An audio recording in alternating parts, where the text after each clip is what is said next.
In the last 20 years, the village has grown from a small fishing agricultural village with over 2,900 children in the Culmore district electoral ward and 5,000 in the population. The village experienced massive growth with property investors putting up and building houses and families coming in to what was called a high quality of life. But when they arrived here with kids growing up, the kids have nothing. There's no place for the 9 groups in Culmore that are trying to do work with youth and with other people to meet. On training facilities and football facilities and facilities for young people, there's nothing at all. We are the proud owners of the only facilities at all, of any kind.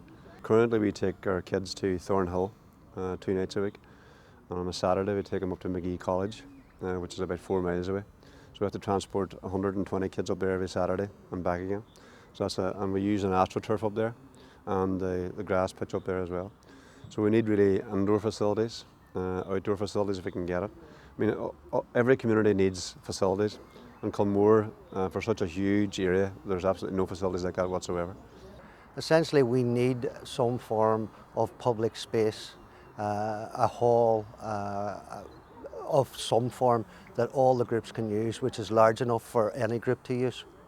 My name is Sadie Travers, and I run a parent and toddler group in Culmore in Hollybush School Grounds. I've been doing it for the last 5 years, and not great premises, I must say, not great premises, but it's all we have, so we have to make the best of it. We're currently located in the parish centre in Hollybush Primary School. It's a disused classroom which has been used by the parish.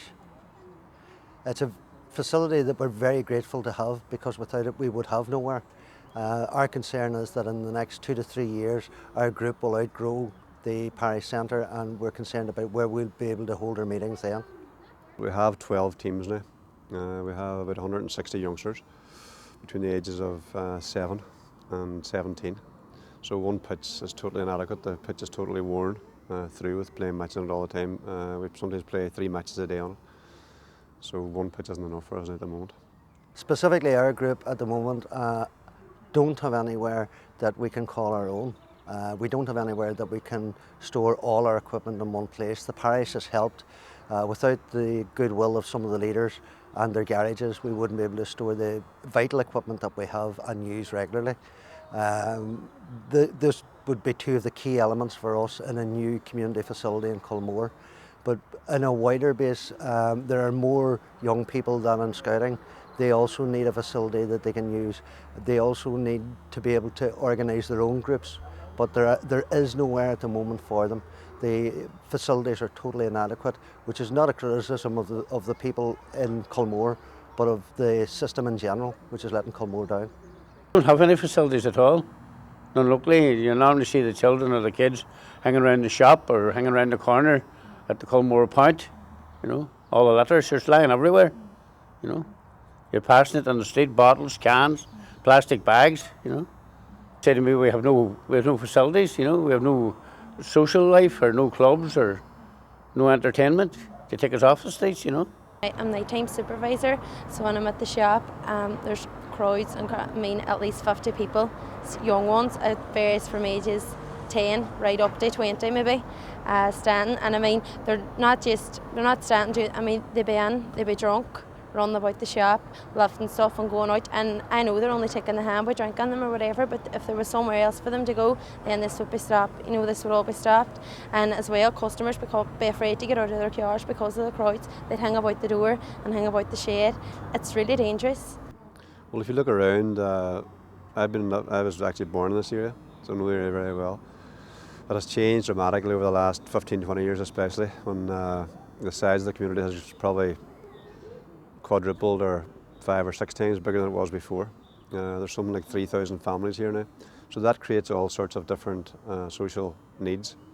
And the social infrastructure hasn't grown with the housing. It's all been private housing, so council, I think, haven't really grown the social facilities around that at all. So what you have here now is lots and lots of families, with lots and lots of youngsters. They're all young families as well. And those young families continue to grow. and as they get older, then they basically don't have anything to do. We only cater for a small number of kids, say 150, 160, but in the general area that's a small amount. Other groups try and cater for them as well, but you don't cater for everybody. It desperately needs a call-in centre, like a club or a youth club or a social centre where everybody can gather there and sort of be centralised and create a more community atmosphere. You could have several things if you had one good-sized building going. You'd have something for the old people to go to, something for the youth to go to, something for the mothers to go to, parents, anything. All day, night time, could be well used.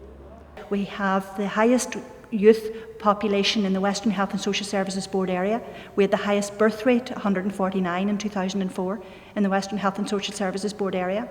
We have no neutral space for all of our mixed community to come together to meet. We have no facility in which we can run cross-border programming with our neighbour in Muff. We have no facilities that we can bring in cross-community work with other groups in the urban centre to Culmore or us to them. And we are actively campaigning for a facility that will meet the needs of all the groups in Culmore. We're actively campaigning, and we have submitted a proposal for a multi-purpose facility at the council-owned Ballynagard field with business units, community house and training facilities. And we're very anxious in our community to meet the needs of young people, to meet the needs of mothers and toddlers and fathers and toddlers. We're very anxious to meet the needs of older people. And at the present time, we cannot cope, we cannot really agree to more housing in the village without the infrastructure. We are deprived in services. A village area that has a population that has a very high education achievement rate, that has a very high ownership rate in terms of housing, that pays a high level of rateable taxes and rateable valuation. With no services, we have one shop between the Foyle Bridge and Muff. We have one pub and two off-licence facilities. One chemist for a population of, in the last census for the Culmore District Elected Ward, was 7,856. And enough is enough. We're campaigning for some place that will meet the needs of the village.